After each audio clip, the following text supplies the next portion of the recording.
cérebro que memoriza, normalmente, existem aqueles que assistem às aulas do professor, mas eles não conseguem efetivamente tirar bom proveito das aulas. Por quê? Porque não gostam do professor. Diferente daqueles professores que são fixe, professores que são amáveis pelos estudantes, esses conseguem melhores resultados. Por quê? Por causa de um fator muito simples. O cérebro que processa a memória é o cérebro que processa a emoção. Se eu não gosto de ti, automaticamente eu vou te rejeitar quando eu for assistir a tua aula. E se eu não gosto de ti, automaticamente não vou processar a informação como deveria processar. Tu até podes passar na cadeira. Está tudo bem. Vais fazer um esforço, porque tens de fazer um esforço para passar na cadeira, mas não terás, nesse caso, um bom resultado, tanto quanto terias se gostasses do professor. Por Isso quê? é um grande exemplo. Sim, por quê? Porque o cérebro límbico é que trata ou lida com a memória. Tu não vais reter informação de um professor que tu não gostas. Okay? Então, o que é que acontece? O que é que eu quero dizer com isso? Tu podes ter conhecimento, podes ir buscar conhecimento, podes ir buscar... Se tu não estiveres bem emocionalmente, tu não vais conseguir pôr em prática o conhecimento que você tem. Então, ali vem a ineficiência da inteligência financeira quando não tens controle emocional. Existem pessoas, por exemplo, que elas têm efetivamente conhecimento financeiro, mas elas têm limitações pessoais. Não têm autoconfiança, não têm autoestima, não têm autocontrole. O que é que vai acontecer? Automaticamente, o conhecimento que ela tem não lhe vai servir de nada. Por quê? Porque ela não está bem emocionalmente. Então, repare que, antes de tudo, primeiro tem a inteligência espiritual, depois inteligência emocional, a seguir outras inteligências. Inteligência espiritual, inteligência emocional, depois vêm as outras tantas. Outras estágios, sim.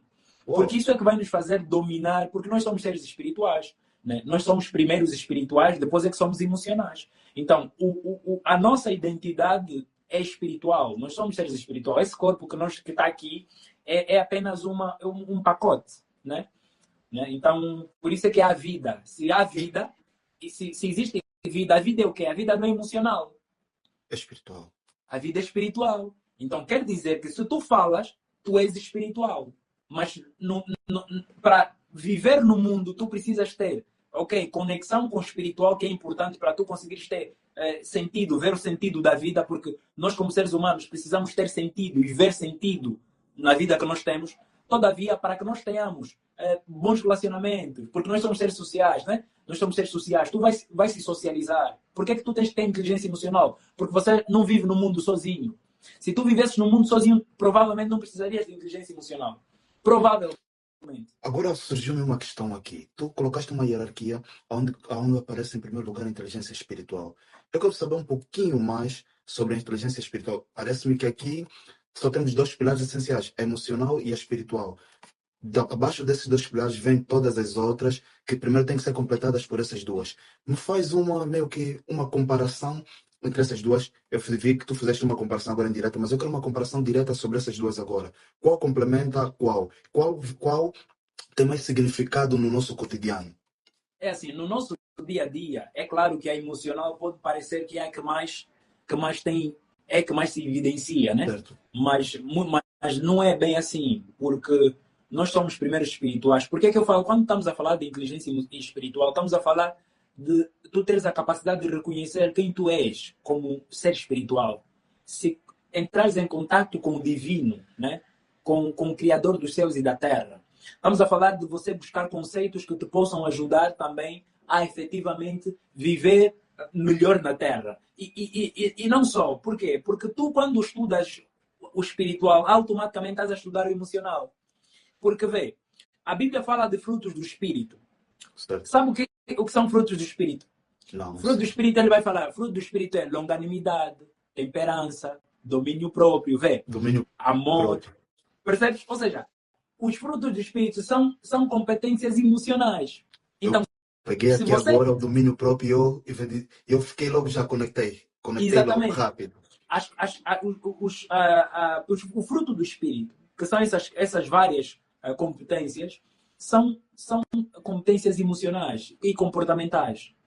Então, está a dizer que tu, por meio do espírito, reconhecendo quem você é, você consegue efetivamente ir buscar essas coisas que vão te ajudar a se relacionar melhor com as pessoas, porque inteligência emocional, na verdade, é fruto do espírito. Espiritualmente, em termos, num fórum religioso, eu não falaria de inteligência emocional, eu falaria do fruto do espírito, né? Certo. Ok? Por quê? Porque quando tu estás alinhado com o espiritual, tu automaticamente consegues lidar com as emoções. Por exemplo, Jesus vai falar algo que é amar o próximo como a ti mesmo. Né? Certo. Amar o próximo como a ti mesmo. Sabe o que é a inteligência? Sabe qual é uma das características da inteligência emocional? É efetivamente a empatia, que é a capacidade de se colocar no lugar do outro. Então você repara que nós estamos diante de dois pilares que parecem estar separados, mas são mais ligados do que nunca. Do que parece. Exatamente. São mais ligados do que parece. O que é que acontece? Muita gente tem inteligência espiritual, mas não tem efetivamente a emocional. Por quê?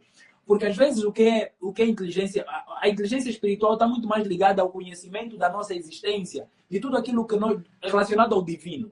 Só que depois vemos no mundo, estamos a ver uma pessoa que foi maltratada pelos pais. Ele tem conhecimento espiritual, é até um líder espiritual, mas emocionalmente ainda está ferido. Não sabe tratar bem as pessoas, fala mal com as pessoas, mas é um líder religioso. Por quê? Porque tem feridas emocionais que ele não ressignificou.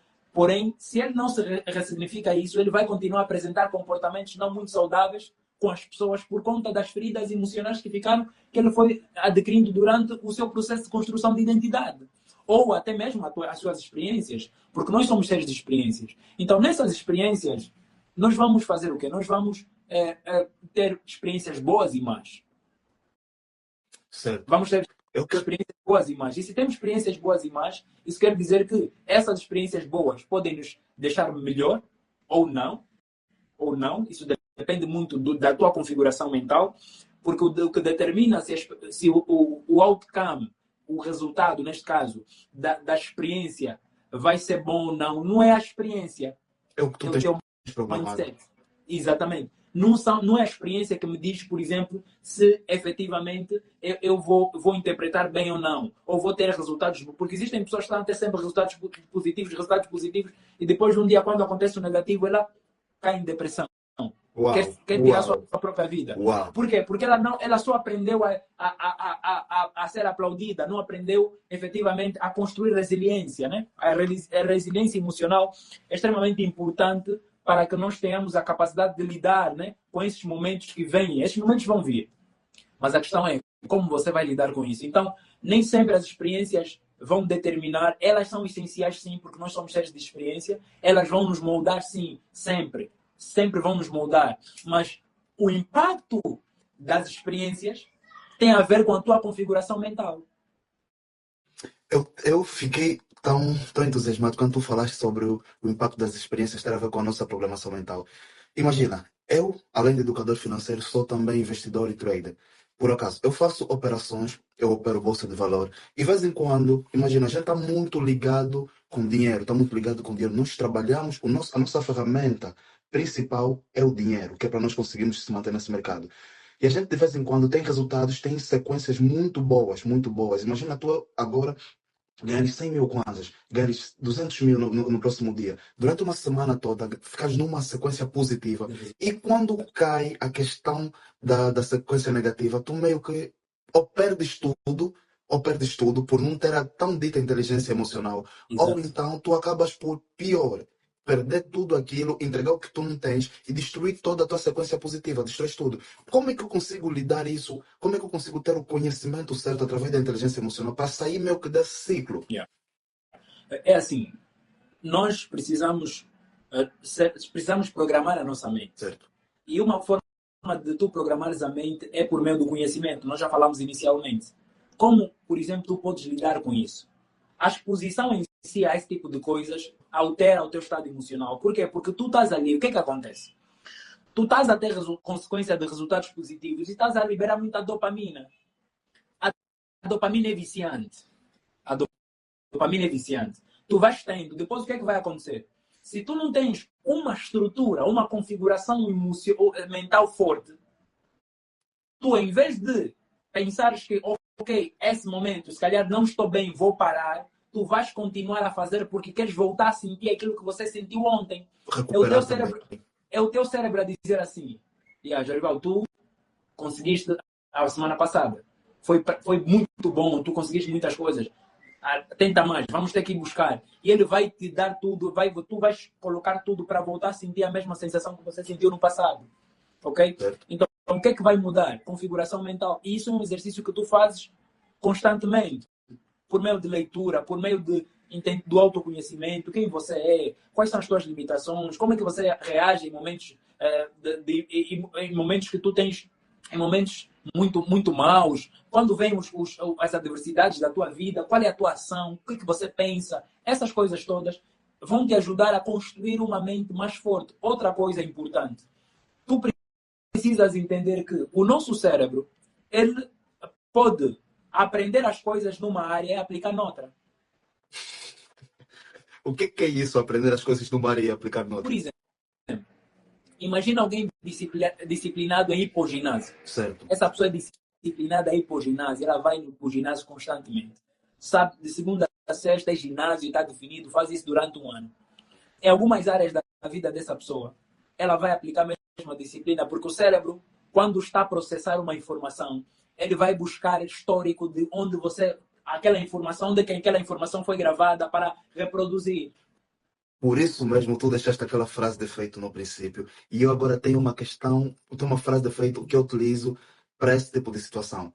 Na nossa vida, a forma como nós fazemos A será a forma como faremos a B. Se eu sou disciplinado com ginásio, de segunda a sexta, eu tenho maior probabilidade de ser disciplinado, por exemplo, com a escola. Mas Exato. aí vem uma outra questão. Imagina, eu tive situações da minha vida que eu não tinha disciplina, que é para levantar na hora certa, que é para ir trabalhar. Exato. Mas que é para fazer coisas que, por exemplo, são para o meu benefício próprio. Vamos lá dizer, não que trabalhar não seja para o meu benefício próprio.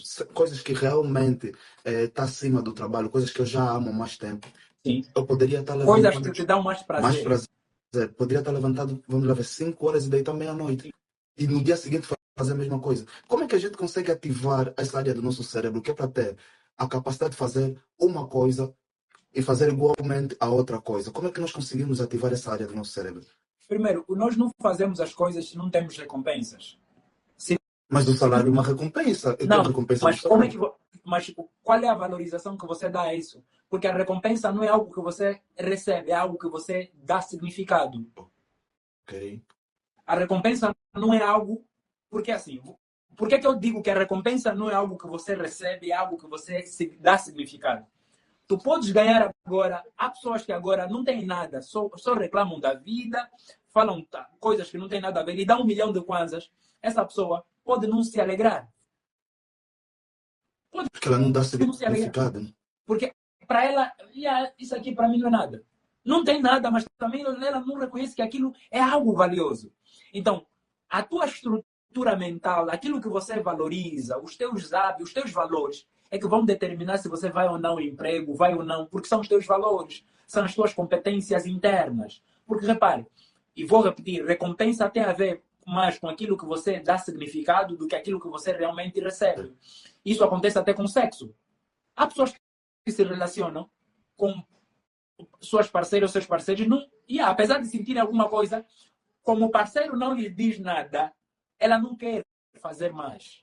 Ou seja, a recompensa é quase nula quando a pessoa com quem tu estás a se relacionar não significa nada para ti.